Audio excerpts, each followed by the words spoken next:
Have you had an encounter you'd like to hear narrated on this channel? If so, send me an email with all the details. You can email me at contact@buckeyebigfoot.com. Hey there, Sasquatch. Why don't you go ahead and grab your snackage and get your drink? It's about time to get going. Now, tonight's journey down into Sasquatch Valley is going to take us on a visit with a tiny Sasquatch who does the cutest little foot hops and dance down by the creek. Are you ready? Me too. Let's go.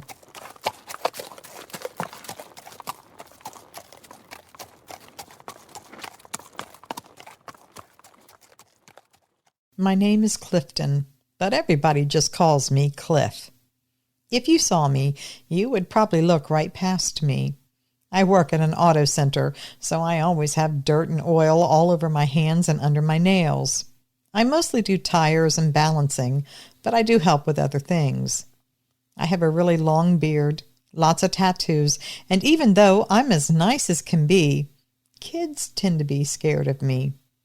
But I'm like a lot of guys around here in eastern Tennessee. I grew up in and on the mountains. Had my first blood from a hunt when I was very young. I've seen a lot, and I don't run easy. Shoot, you start running up in these mountains, and you're just asking for something to come chase you just so it can eat you. So you don't run. I'm not one of those guys who can brag and say they've been all over the world and done all kinds of hunting, that they are masters at walking around in the back country. But I have walked through enough back country and mountain trails, and I've cut my own trails enough to where I figured I knew what there was to know about these mountains and the things living in them. But I was wrong. I once saw something that I still think about almost every day. Here's my story. I'm going to call the place I went Black Ridge, although that is not its name. I went up there one October day, and it really felt like October. There were showy colors on all the trees, and there was a good chill in the air. But the day was clear with high blue skies, and it looked like it would be perfect. I had hunted this area many times before. This particular locale was one that I had been scouting since that summer. I had trail cam shots of a huge, nice buck with a wide rack and a good deep body. I'd been seeing him on and off on that trail cam since August. He showed up many times, so I was of a mind that I might be able to get him. But if he didn't come along, I would take what I legally could. There was a dry creek in the area that sometimes had run off after a rain. I figured I'd camp near there, as I had safely done so for many years. I drove up and I parked in an area alongside the highway that many people have used over the years. It's a really good place. It's kind of hidden from view from the road, and mostly only people who know where that dirt drive led ever drove down it. Now, there were 2 other cars parked there, but that didn't bother me at all. The area I go to is so remote that even for a guy like me, it's still remote. Few guys are willing to make the difficult hike that I make.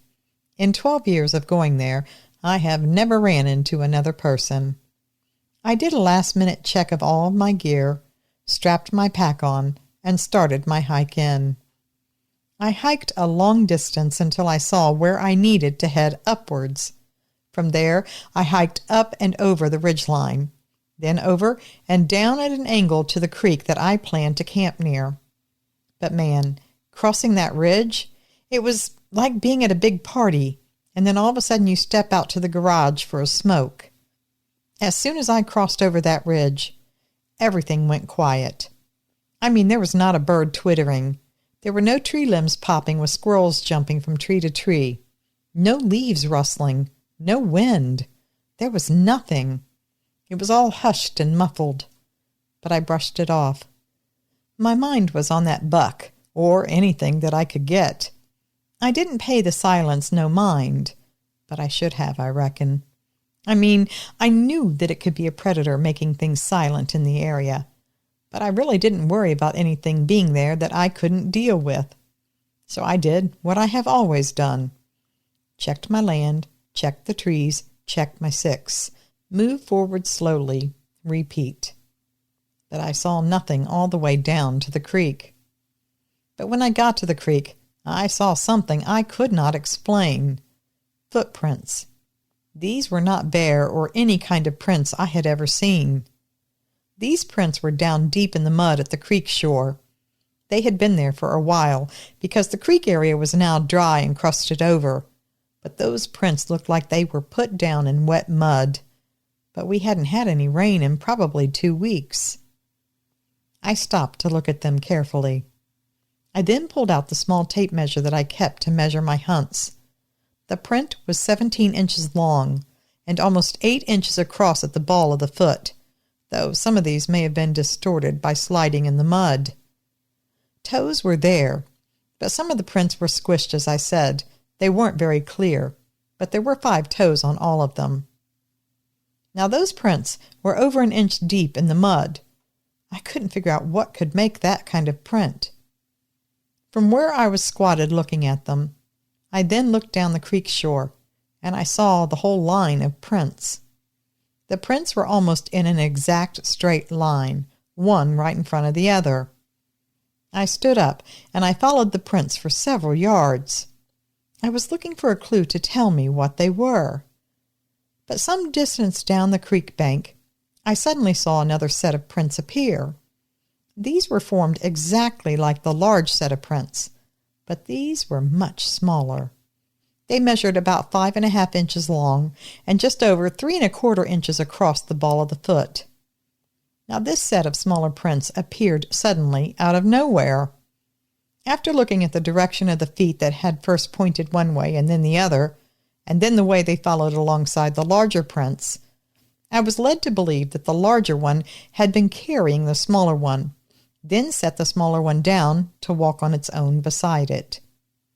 I followed them for maybe another 20 yards until they suddenly left the creek shore and walked into the brush.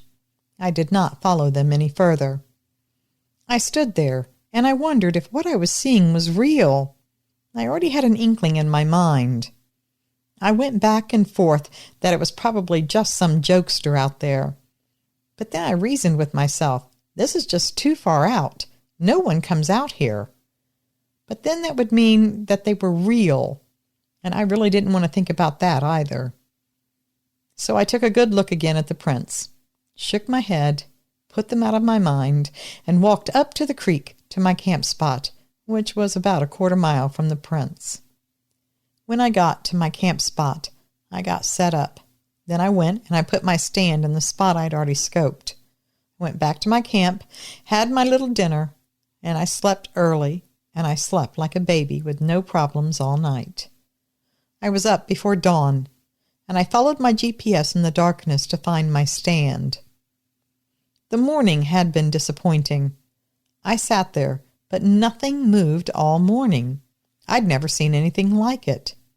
And the woods were still eerily silent. The only morning birds I heard were far in the distance. I noted it, and I stayed in my stand because I didn't know what else to do. My stand was situated just off a heavily used game trail. I had set up here many times before. In my previous scouting earlier in the year, I had located several fresh lard bed-down areas nearby, and that's the kind of sign I look for. In addition to the game trail, I could see to the edge of the creek. There was some brush along that direction, but from my stand I could see over all the brush and see the creek. There was also a large opening in the brush where the game went back and forth from the game trail to the creek for water. So I knew I was in a good position to get anything coming or going. But nothing was coming or going. I didn't even hear squirrel chatter. It was about an hour after sunrise. I was getting bored. The morning had been very chilly. It was just a nose hair away from being frosty. If I blew my breath hard, I could lightly see it, but I couldn't see my regular breathing. I then heard movement off to my right, about 50 yards. It was hard to pinpoint at that distance, other than which direction it came from, but I thought it was near the creek, and it sounded like it was coming my way. I didn't see anything, so I pulled up my binoculars and swept down the area. But there was still a little too much leaf cover hanging on the bushes and trees at that time for me to get a clear picture. I heard a plunking sound, and I envisioned it was the sound made like when you throw rocks and stones into the water. I heard that several times. Then I heard a sound that sent a shiver down my spine. It was the sound of a child's laugh, but it was not a child. It was deeper, and it came from a deeper chest than a child would have. The laugh also had a gravel echo sound to it. The quick cadence and the way it ended with a type of sharp squeal is what made me think it was like a child's laugh, but nothing else about it did. I pulled my binoculars back up and searched slowly in the area that I had heard the noise and where I believed that the laugh had come from. I did not see anything at first. I swept further down the creek, over the tops of the shore brush, and then I saw a large brown something. It took a second to realize I was looking at a head of some kind. I was left in no doubt, though, when it turned slightly, and I saw the head had a face. Saying I was shocked doesn't come close. At that magnification, and less than 100 yards away, I wasn't able to count nose hairs, but I wasn't too far off from it. I had a really good look. The face I saw was ape-like and yet man-like at the same time. The eye center was a reddish-brown with a dark iris and a dark black ring around the eye. There was no white of the eye. The black outside the reddish-brown center went all the way to the eye edges. The nose was round and it was wide with clear nostrils. The cheekbones were high, kind of like on a gorilla, and the jaws were prominent, but more rounded, more like a man's, and less square. I saw holes on either side of the head that I assumed were its ears. The big difference between what I was looking at and how a gorilla looks was the head shape. The gorillas that I've seen have a head that slants up, yes, but they also slant to the back far more. This was a more gentle slant up, not so much to the back. There was a second when it all suddenly came together for me, the prints I had seen, and now this gorilla ape man face thing that I looked at. I was still looking at the face through my binoculars when I heard another strange laugh, and then a squealing shriek. It was much like a happy toddler. But I realized it did not come from the face that I had in my sight in my binoculars. Its mouth had never opened. After the laugh and the shriek, I did see it open its mouth as if it was speaking. It did look like it was talking, but I couldn't hear it. It was also looking more downward. That's when it clicked. It was talking to a small one that I couldn't see, like the small footprint. I was at a slight disadvantage in my position in the stand. Their position was just at the right amount of a curve behind some brush that was a little tall, and it made it difficult for me to see unless I climbed higher, which I wasn't going to do. So I waited until they were going to move to an area I could see easier. I didn't have to wait long. I watched as they kept moving down the creek shore, stopping from time to time, presumably so the one that I really couldn't see could stop and inspect something. I was struck by how patient the adult seemed to be, and I had to think of it as an adult. I didn't know if it was the parent or not, but I was sure it was an adult, and it was watching the little one. It took about 10 or 15 minutes. I couldn't really tell you the time. I was just so stunned. But after a while, they were almost parallel with my position. The little one had clearly been dawdling the whole way. But now they were coming up to the opening of the brush at the creek shore, and through brush that was in a more advanced state of being de-leafed for the winter coming, I saw more and more patches of brown through the bare spots. I had pulled back on my magnification zoom to have a sense of what I was looking at. Otherwise, it was just too close and blurry. I could now see the younger one. It was a richer, deeper brown color. The hair on it was longer, more wispy, and more tangled than the adult's, whose dark brown hair was shorter and more tightly grown against the skin. I could see through the bare patches in the brush. The young one was clacking rocks together, digging up other rocks, tossing them in the creek, and then, every now and then, it seemed to find something extra interesting, and it would hold it out for the adult to see. The adult, for its part, really didn't seem to have much interest in any of it. It seemed to be looking for something else in the creek, but I have no idea what that might be. Definitely the wrong time of year for frogs and other creek snacks. Now, for a moment, the young one stepped out in full clear view, right where the brush parted by the creek that's used by wildlife. I had a perfect, unobstructed view. I watched it hop on one foot, then the other as it clacked a couple of rocks in its hand, almost like it was trying to make a little song. It acted so much like any little toddler, any child. It was oblivious, happy, and busy exploring. Then it found something it must have thought was really special, because it let out another laugh and a little shriek again, and it did what I call a little tiny happy dance, and it went from foot to foot to foot to foot very quick. Now you could tell it was excited with whatever it was holding up. That was the funniest little dance I think I have ever seen. When I saw it dance, I saw it from the back and a little bit to the side. Then suddenly it turned around in a full circle. Then it stopped, and I could see the full front of it while it was still doing its little happy dance. When I first saw the tiny Sasquatch from the front, I had a flash in my head of a character named Shaka from an old show called Land of the Lost. I never was sure exactly what Shaka was, but he looked like a cross between a boy and an ape. He was slightly buck-toothed, and his teeth were large. He was a bit comical to me. I saw that young little Sasquatch, and Shaka popped in my head, and I couldn't help it. That laugh came right out. But they heard me. They heard my laugh. The adult's head looked up, and he turned his upper body slightly to find me in the trees, and it didn't take him long. And there I thought I was all good to go with my camo. Nope, it didn't hide me one bit. For a moment, I thought it was going to be mad and charge me or something. But instead, it reached down and swung the smaller creature up by its arms so that it was first on its back. Then the young one crawled up a little more firmly and sat on the adult's shoulders with its legs dangling over the front of the adult's chest. It was like watching any youngster and their parent giving them a ride. The youngster was looking up at me too, already having found me. I could see through the binoculars that his eyes were more gold than red. When they saw me, we were approximately 25 yards apart. With the small one on its back, the adult strode across the almost empty creek and was lost in the brush on the opposite side of the creek.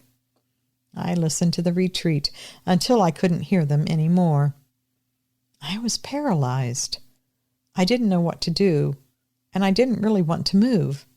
I thought that maybe if I stayed silent, maybe they would come back. But of course they didn't. I thought over all I had seen and heard, and it was a long time before I got down out of that tree stand. I went to my camp, got everything packed up, and I did a slow hike out under a bright October sky.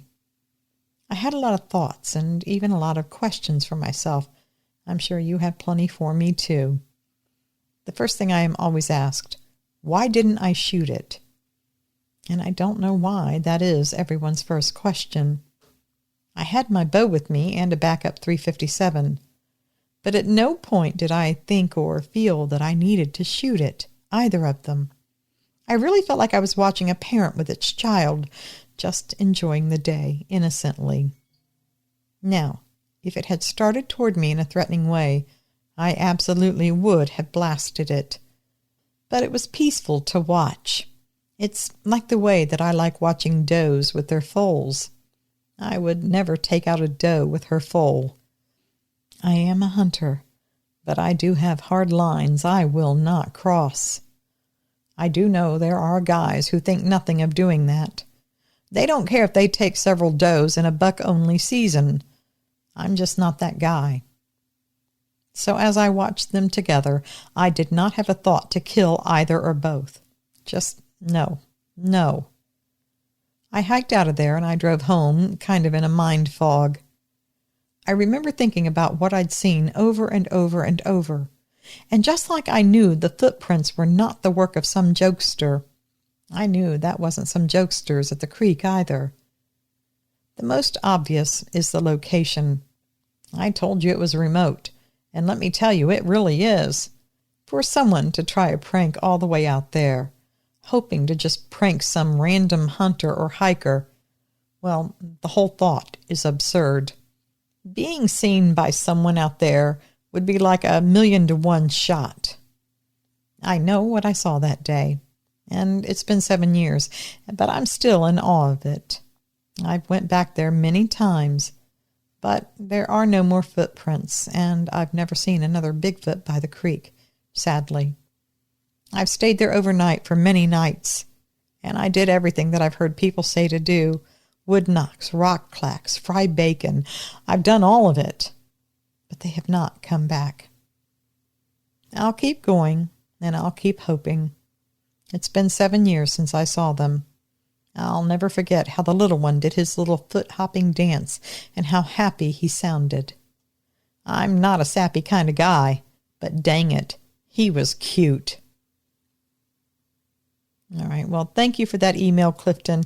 I bet he was a little cutie. The way you describe him, yeah, that sounds cute to me. All right, Sasquatch, listen, I don't have a lot of other things going on that I can talk about right now, which is kind of good, and, so I'm going to go ahead and sign off for now. I hope you have a wonderful weekend wherever you are and whatever you're doing. And don't worry, we'll be meeting up again in just a few days. Until then, always remember, absence of proof is not proof of absence. Thanks for listening.